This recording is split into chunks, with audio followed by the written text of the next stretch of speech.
নমস্কার, আমি আনন্দিতা। গত ৫ই অক্টোবর ২০২৫ রবিবার আমরা গিয়েছিলাম কামাখ্যা অর্থাৎ গুয়াহাটি এবং মেঘালয়ের কিছু কিছু জায়গা ভ্রমণের জন্য। আমি, আমার হাজব্যান্ড, আমার ২ মেয়ে এবং আমার শাশুড়ি মা সহ আমরা এই ভ্রমণটির জন্য বেরিয়েছিলাম। তো তার কিছু কিছু ছোট্ট অভিজ্ঞতা আপনাদের সামনে শেয়ার করতে চাই। এটা আমার করা প্রথম ভ্লগ। এসব ভ্লগ সম্বন্ধে আমি খুব একটা পারদর্শী কিছু নই। যদি কিছু ভুল ত্রুটি হয় আপনারা প্লিজ ক্ষমা করে দেবেন। ট্রেন ধরার জন্য আমরা গিয়েছিলাম সোনামুখী থেকে বর্ধমান স্টেশনে। ট্রেনটি আমাদের আসার কথা ছিল সন্ধ্যে ৬টা বেজে ৩৭ মিনিটে, কিন্তু ট্রেনটা প্রচণ্ডভাবে লেট করে সেদিন। ৬:৩০টার জায়গায় সেটা এসে পৌঁছায় রাত্রি ১টা ৪০-এ। আমরা বাড়িতে দেখেছিলাম যে ট্রেনটা অনেকটা লেটে চলছে, তবুও মনের মধ্যে হচ্ছিল যদি তাড়াতাড়ি চলে আসে কোনোভাবে। সেই জন্য আমরা বাড়ির থেকে মোটামুটি ৭টা ৭:৩০ নাগাদ বেরিয়ে গিয়েছিলাম। মনে হলো রাস্তাতে যদি জ্যাম পড়ে তাহলে হয়তো আরও লেট হতে পারে স্টেশনে আসার জন্য, কিন্তু আমরা মোটামুটি ৯টা ৯:৩০টার মধ্যে আমরা পৌঁছে গিয়েছিলাম বর্ধমান স্টেশনে। সেখানে তো আমার ছোটো মেয়ে সারা প্ল্যাটফর্মে ঘোরাঘুরি ছোটাছুটি আরম্ভ করে দিয়েছিল। আমাদের মোটামুটি ৪ সাড়ে ৪ ঘন্টা স্টেশনে ওয়েট করতে হয়েছিল। আর আমার বড় মেয়ে প্রচণ্ড টায়ার্ড হয়ে গিয়েছিল। সে সারাক্ষণ আমাকে বলছিল, মা কখন ট্রেন আসবে, কখন ট্রেন আসবে। সে তো খুব বিরক্ত হয়ে যাচ্ছিল। আমরাও বিরক্ত হচ্ছিলাম, খুব কষ্ট হচ্ছিল। হালকা সেদিন বৃষ্টি পড়ছিল আর গরমও ছিল। তারপর ট্রেন ১টা ৪০-এর সময় এসেছিল। আমরা খুব টায়ার্ড ছিলাম, তাই সবাই ঘুমিয়ে পড়েছিলাম। তারপর সকালবেলায় যখন আমাদের ঘুম ভাঙল তখন এনজেপি হয়ে আমরা পার হচ্ছি। সেই মনোমুগ্ধকর পরিবেশ আমাদের সারা রাতের জার্নিটা ভুলিয়ে দিয়েছিল। জলপাইগুড়ির চা বাগান, তার প্রাকৃতিক সৌন্দর্য আমাদের মনটাকে আনন্দে ভরিয়ে তুলেছিল। যে ট্রেনটা আমাদের পৌঁছানোর কথা ছিল সকাল 10টা নাগাদ, সেটা আমরা পৌঁছেছিলাম রাত্রি 8টার পর। আমরা গুয়াহাটির জন্য ডাইরেক্ট কোনো ট্রেনের টিকিট পাইনি, তাই আমাদের রঙ্গিয়া জংশন নামে একটা স্টেশনে আগে নেমে যেতে হয়েছিল। সেটি গুয়াহাটির থেকে 50 কিলোমিটার দূরত্বে অবস্থিত। সেই রঙ্গিয়া জংশনে ট্রেনটি পৌঁছানোর কথা ছিল সকাল 10টার সময়, কিন্তু সেটা সেদিন রাত্রি 7টা 10-15-র সময় রঙ্গিয়া জংশনে পৌঁছেছিল। তারপর রঙ্গিয়া থেকে আমরা একটা অটো নিয়ে গুয়াহাটি গিয়েছিলাম। অটোতে মোটামুটি ১-১.৫ ঘন্টার মতো সময় লেগেছিল। আমরা সেদিন এতটাই ক্লান্ত ছিলাম যে তাড়াতাড়ি করে হোটেলে গিয়ে চেঞ্জ করে খাওয়া দাওয়া করে শুয়ে পড়েছিলাম, কারণ সকালে না, একদম ভোরবেলাতে উঠে আমাদের মা কামাখ্যা দর্শনের জন্য যেতে হতো। তাই সবাই সকাল সকাল রেডি হয়ে আমরা বেরিয়ে পড়েছিলাম মা কামাখ্যা দর্শনের জন্য। এটা হলো ব্রহ্মপুত্র নদীর ব্রিজ, যেটা রাত্রিবেলায় রঙ্গিয়া থেকে আসার সময় আমরা ক্রস করছিলাম। এই যে আমরা ভোর 4:30টার সময় উঠে সকলে স্নান করে রেডি হয়ে গেছি মা কামাখ্যা দর্শনের জন্য। গুয়াহাটির থেকে কামাখ্যা মন্দির প্রায় 7 কিলোমিটার দূরে নীলাচল পাহাড়ের উপর অবস্থিত। সেখানে আমরা যাওয়ার জন্য একটা গাড়ি করে নিয়েছিলাম। গাড়িতে সময় লেগেছিল 20-25 মিনিটের মতো। মাঝে আমরা একবার দাঁড়িয়েছিলাম এই ভিউ পয়েন্টে, খুব সুন্দর লাগছিল গুয়াহাটি শহরটাই ভিউ পয়েন্ট থেকে। তারপর আমরা গিয়ে পৌঁছালাম মা কামাখ্যা দর্শনের জন্য কামাখ্যা মন্দিরে। আমরা সকলেই এখানে প্রথমবার আসছি।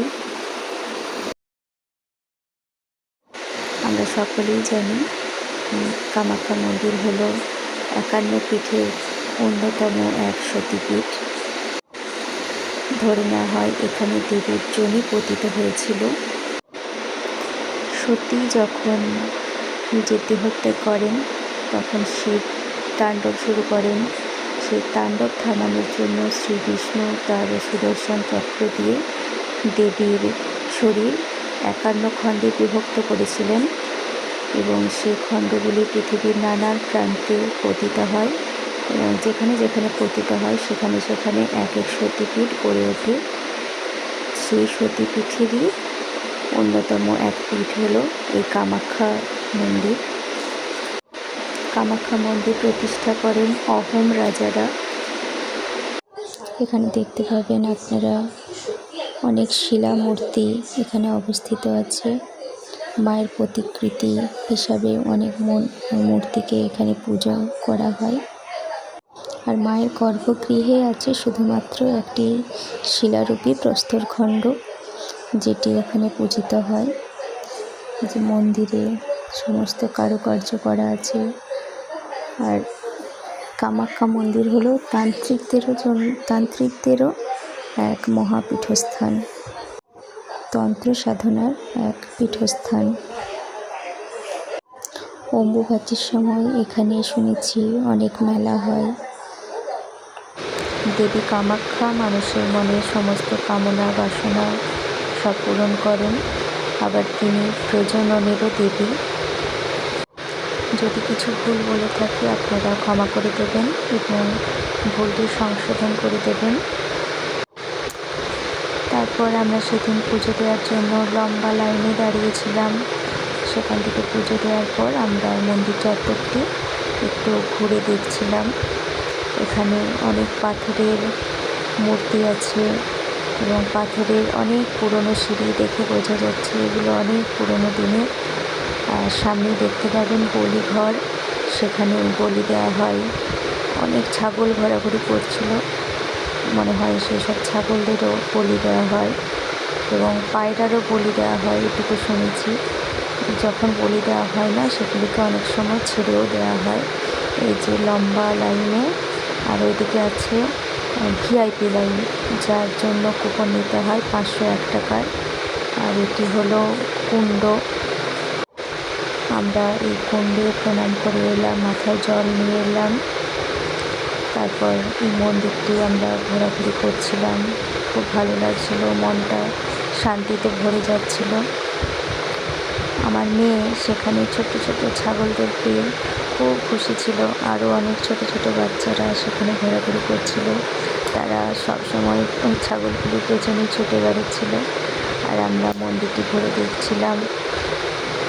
মা কামাখ্যার প্রতিকৃতি অনেক ছবি সেখানে আমরা দেখতে পাচ্ছিলাম। সেখানে শিলারূপেই মা পূজিত হন।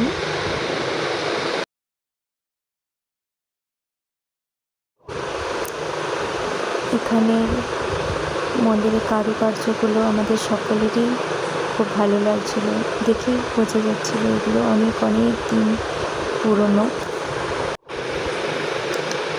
মা কামাখ্যা দর্শনের পর উমানন্দ দর্শন না করলে নাকি সেটা অসম্পূর্ণ থেকে যায়। আমরা তাই কামাখ্যা মা দর্শনের পর আমরা উমানন্দ দর্শনের জন্য বেরিয়ে পড়লাম। উমানন্দ দর্শনের জন্য লঞ্চে করে যেতে হয় পিকক দ্বীপে। সেই পিকক দ্বীপের উপর অবস্থিত উমানন্দ মন্দিরে যাওয়ার জন্য আমরা এই লঞ্চটি নিয়ে আমরা চললাম বাবা উমানন্দ দর্শনের জন্য। মনে করা হয় যখন সতীর দেহত্যাগের পর শিব ধ্যানে বসেছিলেন তখন মদনদেব শিবকে কামাস্ত্র নিক্ষেপ করেছিলেন, যার জন্য শিব মদনদেবকে ভস্ম করে দিয়েছিলেন। সেটিকেই উমানন্দ মন্দির হিসাবেই ধরে নেওয়া হয়। সেখানে আমরা লঞ্চে করে যাচ্ছিলাম। এটা সরকারি লঞ্চ, যার ভাড়া আসা যাওয়ার জন্য 40 টাকা করে। আর ব্রহ্মপুত্র নদের উপর দিয়ে আমরা যাচ্ছিলাম। একদম পরিষ্কার ঝকঝকে আকাশ। সামনে দেখা যাচ্ছিল পিকক দ্বীপ, যেটা ইংরেজরা নামকরণ করেছিলেন সেই দ্বীপের। আমরা ব্রহ্মপুত্র নদ হয়ে যখন যাচ্ছিলাম লঞ্চে, প্রয়াত শিল্পী জুবিনের গান বাজছিল সেখানে। গুয়াহাটির প্রত্যেকটি জায়গায় আমরা দেখতে পাচ্ছিলাম প্রয়াত শিল্পী, আমাদের সবার প্রিয় শিল্পী জুবিন গার্গের অনেক বড় বড় ব্যানার কাট আউট দিয়ে গোটা গুয়াহাটি শহর মোড়া ছিল। আমরা একজন খুবই গুণী তথা একজন খুবই ভালো মানুষকে আমরা কিছুদিন আগে হারিয়ে ফেলেছি, যার জন্য আমরা খুবই শোকাহত। তার আত্মার শান্তি আমরা কামনা করি। তিনি যেখানেই থাকুন ভালো থাকুন, চির শান্তিতে থাকুন, আবার ফিরে আসুন আমাদের মধ্যে। আবার এত সুন্দর সুন্দর গান তিনি আমাদের উপহার দিয়েছেন, যেগুলো কোনো দিনই ভুলবার নয়। তিনি চির স্মরণীয় হয়ে আমাদের সকলের মনে অমর হয়ে থাকবেন। এবার আমরা পৌঁছে গেলাম উমানন্দ মন্দিরে। অনেকগুলো সিঁড়ি বেয়ে উপরে উঠতে হয় মন্দিরটি বেশ ছিমছাম, সুন্দর মন্দির। আমরা সেখানে পুজো করলাম। সেখানে আরও কতগুলি ছোট ছোট মন্দিরও আছে, যেমন হরগৌরী মন্দির, বৈদ্যনাথ মন্দির, গণেশ মন্দির, হনুমানের মন্দির, এরকম আরও ছোট ছোট অনেকগুলি মন্দির সেখানে অবস্থিত আছে। মন্দিরের ভেতর কোনো ছবি অ্যালাউ করা হচ্ছিল না, তাই মন্দিরের ভেতরের কোনো ছবি আমার কাছে নেই। যেটুকু পেরেছিলাম বাইরের থেকে তুলেছিলাম। আর সেদিন প্রচণ্ড রোদ ছিল। আমরা উমানন্দ মন্দির দর্শন করে সেখান থেকে বেরিয়ে এলাম। এরপর গুয়াহাটিতে ঘোরার আরও অনেকগুলি জায়গা আছে, জু আছে, বশিষ্ঠ মুনির মন্দির আছে, এরকম অনেকগুলি ছিল। আমাদের যাওয়ার কথা ছিল, কিন্তু সেদিন প্রচণ্ড রোদ ছিল।